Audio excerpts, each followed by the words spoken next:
Pada pertemuan aljabar linier kali ini, kita akan membahas tentang norma, hasil kali titik atau dot product, dan jarak di Rn. Nah, kita lihat pada gambar di sini. Dengan menggunakan teorema Pythagoras, kita dapat menentukan panjang dari vektor V, yaitu panjang dari vektor V sama dengan akar komponen V1 kuadrat ditambah komponen V2 kuadrat. Nah, terinspirasi dari hal tersebut, kita dapat mendefinisikan norma, yaitu sebagai panjang dari vektor.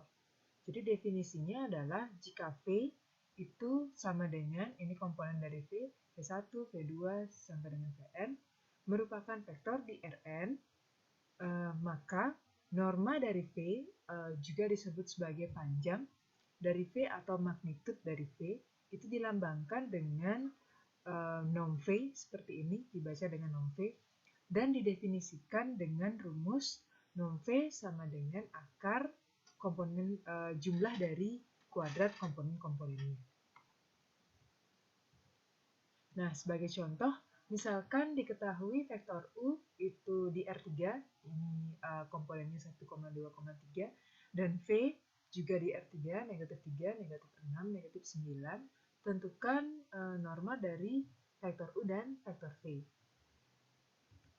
Nah, norma dari vektor U itu adalah akar dari jumlah kuadrat komponen-komponennya. Jadi, di sini salah lambang ya. Ini harusnya norm U sama dengan akar 1 kuadrat tambah 2 kuadrat tambah 3 kuadrat sama dengan akar 14. Sedangkan, nah ini juga salah lambang. Harusnya di sini ditulis norm V. Ini akar negatif 3 kuadrat tambah negatif 6 kuadrat tambah negatif 9 kuadrat. Bisa kita lihat di sini itu kan negatif 3. Jadi negatif 3 kuadratnya bisa kita keluarkan. Kemudian ini dikali kurung 1 kuadrat tambah 2 kuadrat tambah 3 kuadrat. Nah, akar dari negatif 3 kuadrat itu kan 3. Sedangkan yang di sini itu kan adalah akar 14. Nah, dengan contoh ini, kira-kira apa saja sih sifat-sifat vektor yang bisa kalian pikirkan?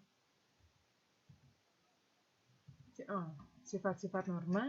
Di sini di teorema 321, jika V adalah suatu vektor di Rn, dan jika K itu adalah sembarang skalar atau konstanta, maka norm V itu pasti lebih dari sama dengan 0. Kita bisa lihat di situ norm itu kan didefinisikan sebagai akar dari jumlahan kuadrat. Jumlahan kuadrat itu pasti positif dan akar jumlahan kuadrat itu pasti non negatif dan akar juga nilainya harusnya non negatif. Kemudian norm V itu sama dengan 0 jika dan hanya jika V ini sama dengan vektor 0. Ini Anda bisa dengan mudah membuktikan jika kalau V sama dengan vektor 0, Anda dapat dengan mudah membuktikan bahwa norm V sama dengan 0 dengan menggunakan rumus. Nah, untuk membuktikan norm V sama dengan 0, maka V sama dengan vektor 0, Anda dapat membuktikan dengan pengandaian. Andaikan V tidak 0. Demikian. Kemudian yang ketiga, norm K dikali V sama dengan mutlak K dikali norm V. Ini juga dapat diturunkan dari definisi.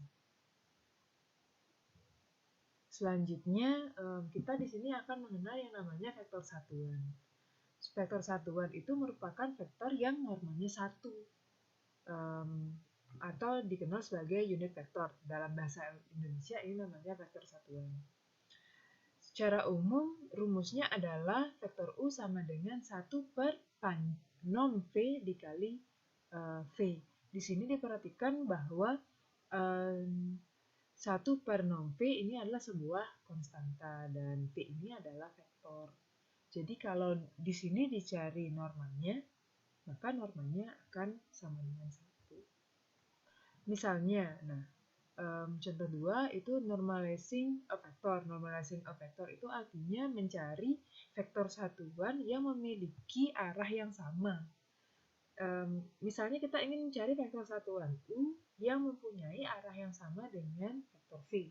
vektor V ini misalkan 2,2, negatif 1. Yang harus kita cari pertama itu adalah panjang dari vektor V. Jadi dengan rumus tadi kita dapat panjangnya itu sama dengan 3. Kemudian maka dengan menggunakan rumus yang ini kita dapat vektor satuan yang searah dengan vektor V adalah 1/3 dikali vektor V tersebut.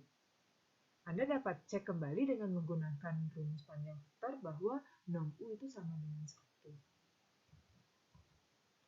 Kemudian kita mengenal beberapa vektor satuan yang baku atau standar unit vektor. Misalkan kalau di R2 ada vektor satuan baku itu adalah 1,0 dan 0,1. Sedangkan di R3 kita punya 3 vektor satuan baku yaitu I 1,0,0, J 0,1,0, dan K 0,0,1. Apa sih istimewanya dari vektor satuan baku ini? Jadi, oh iya, dan itu akan kita bahas di slide selanjutnya. Lebih lanjut, kalau kita punya Rn, kita bisa mendefinisikan vektor satuan baku di Rn sebagai berikut. Intinya kalau E1 itu adalah komponen pertama 1 dan komponen yang lainnya 0.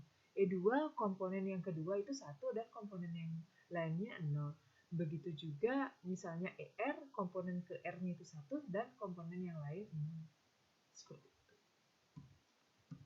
Nah, apa sih manfaatnya? Jadi manfaat dari vektor satuan ini adalah kita untuk sembarang vektor V di Rn itu kita dapat ekspresikan sebagai kombinasi linier dari vektor-vektor satuan baku. Jadi V itu V1, V2 sampai dengan Vn itu sama dengan V1 dikali EI ditambah V2 dikali E2 dan seterusnya sampai Vn dikali En. Diperhatikan di sini itu ini kan bisa kita kombinasikan sebagai V1, 0,000 ditambah 0,V2,0,0 ditambah dan seterusnya. Dengan mudah Anda dapat mengerti hal ini. Contohnya, nah, misalnya ada vektor 2, negatif 3,4. Di sini kan kita bisa jabarkan sebagai 2,0,0 ditambah 0, negatif 3,4 ditambah 0,0,4. Jadi 2,0,0 itu kan sama dengan 2 dikali 1,0,0 sehingga jadinya 2i. Kemudian selanjutnya jadinya negatif 3j ditambah 4k. Nah, yang di bawah ini analog dengan yang di atas. Nah, sekarang kita ke sub selanjutnya yaitu tentang jarak. Di sini kita perhatikan definisinya dulu ya. Jika P1 dan P2 merupakan titik di R2 atau R3, maka panjang dari vektor P1 P2 itu adalah jarak D antara dua titik tersebut. Contohnya jika P1 X1, Y1 dan P2 X2, Y2 adalah titik di R2, maka kita bisa mencari D itu sama dengan norm dari P1 P2 itu sama dengan akar dari X2 min X1 kuadrat tambah Y2 min Y1 kuadrat. Nah, hal ini kan kalian sudah dapat di geometri di SMA. Nah, dengan menggunakan hal yang sama, analog dengan hal tersebut, jarak titik di R3 juga dapat dicari dengan analog dengan hal tersebut. Jadi dia sama dengan akar selisih komponen pertama kuadrat ditambah selisih komponen kedua kuadrat ditambah selisih komponen ketiga kuadrat. Hal inilah yang mendasari jarak di Rn. Jarak di Rn itu didefinisikan sebagai berikut. Jika U sama dengan P1, U2 sampai dengan Vn, V sama dengan P1, P2 sampai dengan Vn, merupakan titik di Rn, maka kita definisikan jarak antara U dan V dengan lambangnya DU, V dan didefinisikan sebagai berikut. Jadi DU, V itu adalah norm dari vektor U min V. Kalian sudah bisa kan mencari U min V ini. Jadi U min V itu caranya adalah komponen pertama dikurangi komponen pertama, komponen kedua dikurangi komponen kedua, dan seterusnya. Dan dengan menggunakan definisi norm, kita dapat menerjemahkannya seperti ini. Nah, ini adalah satu contoh. Misalkan kita punya dua vektor di R4. Jadi U sama dengan 1,3, negatif 2,7 dan V sama dengan 0,7,2,2. Jarak antara U dan V itu dapat dihitung seperti ini. Jadi DUV itu sama dengan, nah U min V itu kan berarti 1 kurang 0, 3 kurang 7, negatif 2 kurang 2, 7 kurang 2 atau 1, negatif 4, negatif 4, 5. Kalian dapat menghitungnya, hasilnya akar 58. Selanjutnya, topik yang ketiga itu adalah hasil kualitatif atau dot product. Sebelum kita mencari definisi tentang dot product, mungkin ada baiknya kita tahu apa sih gunanya dot product itu dan kenapa itu penting. Nah, jadi ini adalah gambaran dari hubungan dua vektor di Rn.